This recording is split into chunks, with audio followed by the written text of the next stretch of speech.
Cleanness room में हो या फिर कोड में बहुत ही अच्छी लगती है। तो फिर मेंटेन कैसे करते हैं? रूम की नहीं, कोड की बात कर रहा हूँ, क्योंकि हम हैं प्रोग्रामर्स और हम करते हैं कोड को clean. Hello everyone, in today's video I will show you how to make your code look clean and beautiful. और आखिर जरूरत ही क्या है कोड को क्लीन रखने की। So let's start the video.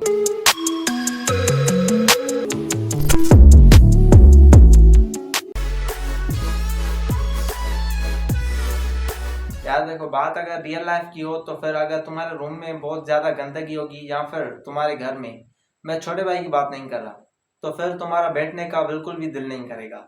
वैसे ही अगर तुम्हारा कोड अच्छा नहीं लग रहा और उसमें क्लीननेस मेंटेन नहीं करी गई तो फिर तुम्हारा उस पर ध्यान लगाने का बिल्कुल भी मन नहीं करेगा। और अगर आप किसी ग्रुप प्रोजेक्ट पर काम कर रहे हो, आपके साथ दूसरे बंदे भी काम कर रहे हैं, तो आपका कोड जो है वो मेसी दिखेगा, वो क्लीन नहीं होगा, तो उनको पढ़ने में बहुत ज्यादा दिक्कत होगी, जो कि एक अच्छा इंप्रेशन बिल्कुल भी नहीं डालेगा। और सपोज आपको कोई हायर करने के लिए आपका कोड देखता है तो उसको आपके कोड में बहुत कचरा नजर आता है, जैसे कि फालतू के कमेंट्स हो गए, तो फिर अगले बंदे का क्या रिएक्शन होगा ये आपको मुझे मेरे ख्याल से बताने की कोई जरूरत नहीं है। और आपका कोड जो है वो ड्राई प्रिंसिपल को फॉलो नहीं कर रहा होता, आप एक ही कोड को बार बार लिख रहे हो, तो वो ज्यादा आपको फंक्शंस बना लेने और उनका बार बार यूज करते रहना है।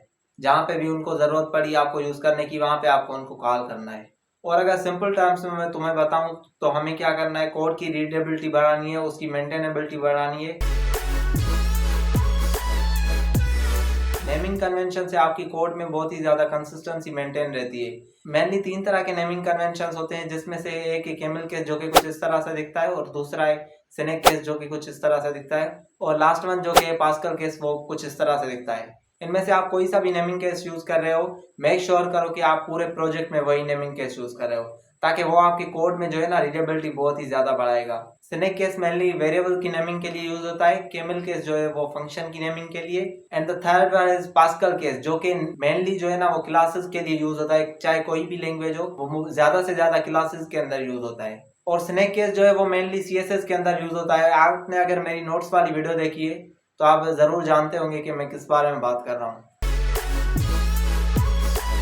वेरिएबल नेमिंग जो है कुछ लोग इस तरह से करते हैं और कुछ लोग इस तरह से।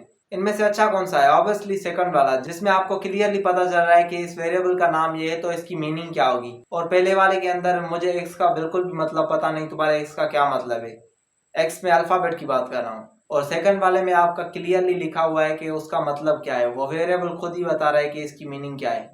और फर्स्ट वाले में आपको एक्सप्लेन करना पड़ रहा है कि कमेंट के जरिए से कि इसका मतलब क्या है। तो आपको मीनिंगफुल वेरिएबल्स के नेम चूज करने हैं जो कि क्लियरली बताएंगे कि वेरिएबल आपका स्टोर क्या कर रहा है। एंड कमेंट्स हर बार की तरह फालतू नहीं होते, कमेंट्स आर वेरी यूजफुल अगर आप उन्हें अच्छे से यूज करते हो। इन दोनों पिक्स में से कौन सा ज्यादा यूजेबल लग रहा है आप खुद ही देख लो। वेल ऑब्वियसली सेकंड वाला, क्योंकि सेकंड वाले में यूजफुल कमेंट लिखी गई है और फर्स्ट वाले में जो है वो बिल्कुल ही फालतू की कमेंट लिखी गई है, जो कि मैटर भी नहीं करती और हमें बिल्कुल, और हमें क्लियर जाहिर है ये क्या हो रहा है, फिर भी कमेंट लिखी गई है। कमेंट्स के जरिए आप कोड को डॉक्यूमेंट करते हो और आप अपना लॉन्गर जो कोड है वो सिंपल शॉर्टर वर्ड्स में आप डिफाइन करते हो। अगर आप गिटहब पे जाके अच्छे अच्छे डेवलपर्स का कोड देखोगे ना, तो उनके कोड में आपको एक कंसिस्टेंसी मिलेगी। अगर कमेंट जो है वो यूजफुल नहीं है तो बिल्कुल भी नहीं डाला जाएगा, उनका कोड जो है वो टू द पॉइंट होता है। और अगर आप इनके कोड्स देखोगे ना तो वो बहुत ही ज्यादा क्लीननेस के साथ लिखे गए हैं। अगर आप इनको देखोगे तो आपको एक आइडिया लगेगा कि आपको कोड अपना कैसा लिखना है। और नीचे मेरे गिटहब का लिंक दिया होगा, वो आप जरूर देख लीजिएगा कि मैं कोड किस तरह से लिखता हूँ। और इसी बात पे एक कोट याद आ गया, every fool can write the code that computer understand but excellent programmers write the code that human understand. तो आप लोगों को भी एक एक्सीलेंट प्रोग्रामर बनना है, जो कि मैं इस वीडियो में समझा रहा हूँ आपको। इन पॉइंट्स को आपको अच्छे से अप्लाई करना है अपनी कोडिंग जर्नी में। और कोड डुप्लीकेशन को अवॉइड करो, ड्राई प्रिंसिपल को फॉलो करो, ज्यादा से ज्यादा कोशिश करो कि आप मॉड्यूलर प्रोग्रामिंग यूज करो। अगर आप रिएक्ट या फिर नोड.जेएस के अंदर काम कर रहे हो तो आपको बिल्कुल पता होगा कि मैं किस बारे में बात कर रहा हूँ। मॉड्यूलर प्रोग्रामिंग जो है वो हर लैंग्वेज के अंदर होती है, बट उसे करने का तरीका जो है वो डिफरेंट होता है। जैसे कि C++ के अंदर ऊप्स होती है और रिएक्ट के अंदर हम लोग फंक्शनल कंपोनेंट्स बनाते हैं और Node.js के अंदर हम लोग मॉड्यूल्स एक्सपोर्ट कर रहे होते हैं, जैसे एक्सप्रेस हो गया या फिर HTTP हो गया। कोशिश करो कि आप जितने ज्यादा से ज्यादा कोशिश करो कि आप अपने छोटे से छोटे फंक्शंस बना के यूज करो, या फिर लार्जर और कॉम्प्लेक्स टास्क को आप छोटे छोटे फंक्शंस में डिवाइड करके उसे यूज करो। वो भी आपके कोड की क्लीननेस को बहुत ही ज्यादा मेंटेन करेगा और आपको एक बहुत ही अच्छा फायदा देगा, जिससे आप कोड रिपीटेशन से बचोगे। कोड को फॉर्मेट करना तो तुम बिल्कुल भी मत भूलना, क्योंकि वो बहुत ही ज्यादा मैटर करता है। आप अगर बड़े बड़े कोड बेसिस के अंदर देखोगे ना, तो उनकी एक अलग से प्रिटियर की फाइल होती है जो कि हर किसी डेवलपर को एक ही फॉर्मेट में कोड दिखाती है, ताकि उससे रीडेबिलिटी बढ़े। अगर आपको भी ऐसे टूल्स यूज करने हैं तो आपको क्या करना है, VS कोड इंस्टॉल करना है और उसके अंदर कोड करना है आपको, एंड उसके अंदर आपको प्रिटियर इंस्टॉल करके अपने हिसाब से कॉन्फ़िगरेशंस करनी है उसकी, ताकि आप जिस फॉर्मेट में चाहते हो आपको उसी फॉर्मेट में दिखे।